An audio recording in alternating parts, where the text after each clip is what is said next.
കേരളത്തിന്റെ പശ്ചാത്തല വികസന മേഖലയിലും നൂതന സംവിധാനങ്ങൾ അനിവാര്യമാണ്. ആ മാറ്റത്തിനനുസരിച്ച് നമ്മുടെ നാടും നിങ്ങളും മാറും എന്ന് ഞാൻ പ്രതീക്ഷിക്കുന്നു. ജനം പൊതുവെ ഇത് ആഗ്രഹിക്കുന്നുണ്ട്.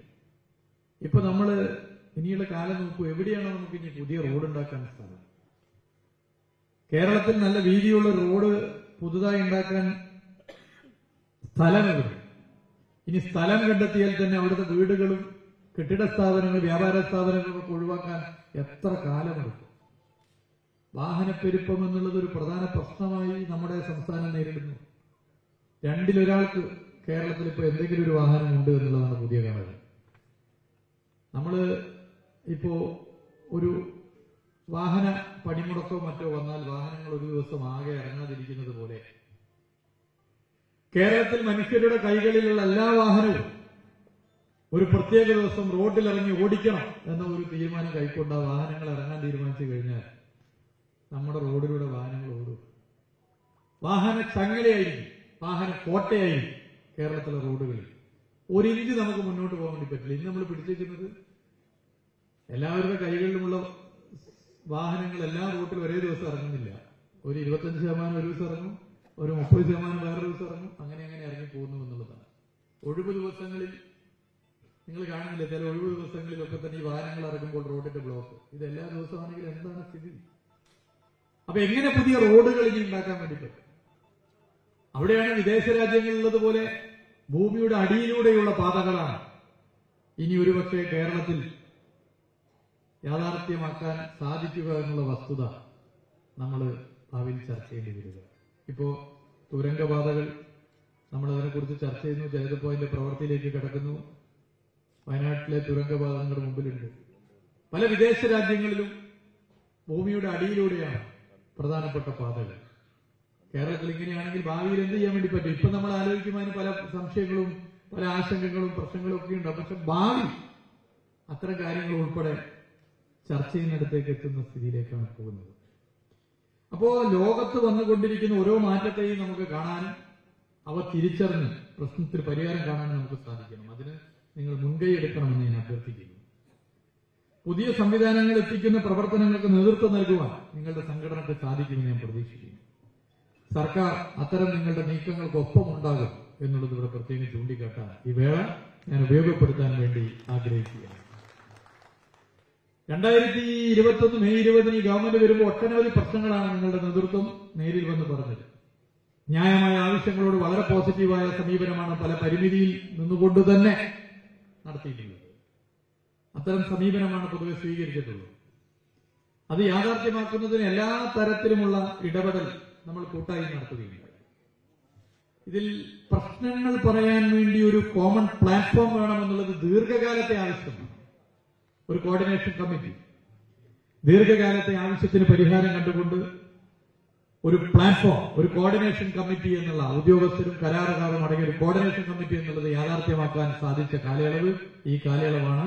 അത് മുന്നോട്ട് വെച്ച സംഘടന നിങ്ങളുടെ സംഘടനയാണ് എന്നുള്ളത് ഇവിടെ പ്രത്യേകം ചൂണ്ടിക്കാട്ടാൻ അതിൽ ചില പരിമിതികളും പ്രശ്നങ്ങളും ഉണ്ട്. അത് നമുക്ക് ഇനിയും അത് പറഞ്ഞു തീർത്ത് നമുക്ക് മുന്നോട്ട് പോകാൻ സാധിക്കണം. അതിന് സമയപരിധി കൃത്യമായി പാലിച്ചുകൊണ്ട് പോകണം.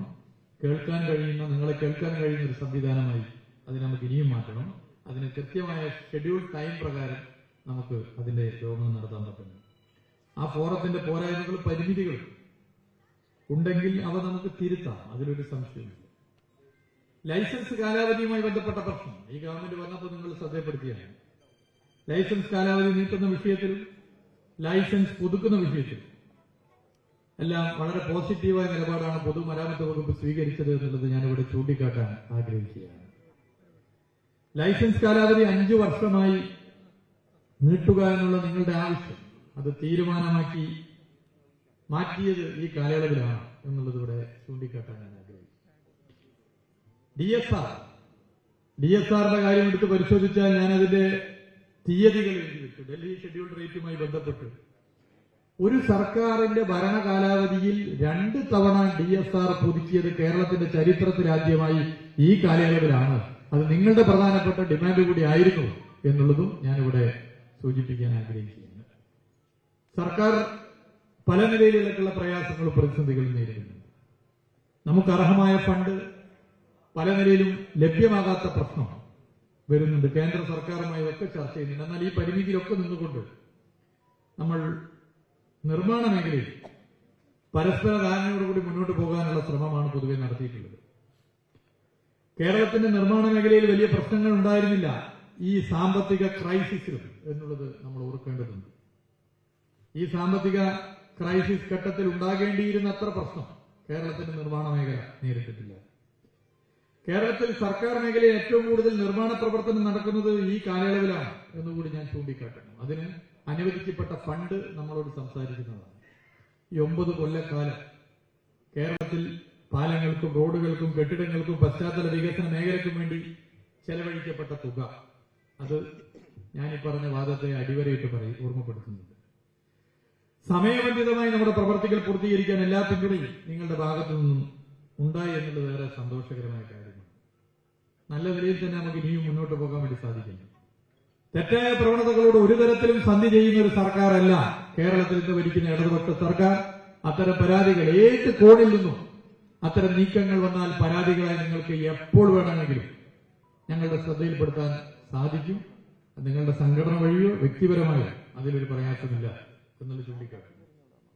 അത്തരം തെറ്റായ പ്രവണതകളുടെ പിടിയിൽപ്പെടുന്നവരെ തിരുത്തിക്കാൻ, ശരിയായ രീതിയിൽ എത്തിക്കുവാനും സംഘടന തന്നെ മുൻകൈ എടുക്കണം എന്നുള്ളത് ഞാനിവിടെ ഓർമ്മപ്പെടുത്താൻ ആഗ്രഹിക്കുന്നു. നിങ്ങളിവിടെ മുന്നോട്ട് വെച്ച ചില പ്രശ്നങ്ങളുണ്ട്, അവ കൂട്ടായി നമുക്ക് ചർച്ച ചെയ്ത് മുന്നോട്ട് പോകാം. നിങ്ങളുടെ സംഘടന ഭാവിയിൽ നടത്തേണ്ട ഇടപെടലുകളെ കുറിച്ചും കേരളത്തിന്റെ വികസനത്തിൽ നിർണായക പങ്ക് വഹിക്കുന്ന മേഖലയിലുള്ള മനുഷ്യരുടെ ഒരു കൂട്ടായ്മ എന്നുള്ള നിലയിൽ ഇടപെടേണ്ട വിഷയങ്ങളെക്കുറിച്ചും ഒക്കെ തന്നെ രൂപം നൽകി മുന്നോട്ട് പോകും എന്ന് തീർച്ചയായും പ്രതീക്ഷിക്കുന്നു. അതിനെല്ലാവിധ പിന്തുണയും അർപ്പിച്ചുകൊണ്ട് നിങ്ങൾക്കൊപ്പം സർക്കാർ കൂടെയുണ്ട് എന്നുള്ളതും ചൂണ്ടിക്കാട്ടിക്കൊണ്ട് എല്ലാവരോടും ഭാവി കേരളത്തിന്റെ പ്രതിസന്ധികൾ അതിജീവിച്ച് മുന്നോട്ട് പോകാൻ നവകേരളത്തിന് വേണ്ടിയുള്ള കുതിപ്പിന് നിങ്ങൾ എല്ലാവരുടെയും പിന്തുണ അഭ്യർത്ഥിച്ചുകൊണ്ട് നിർത്തുകയാണ്. എല്ലാവർക്കും അഭിവാദ്യം.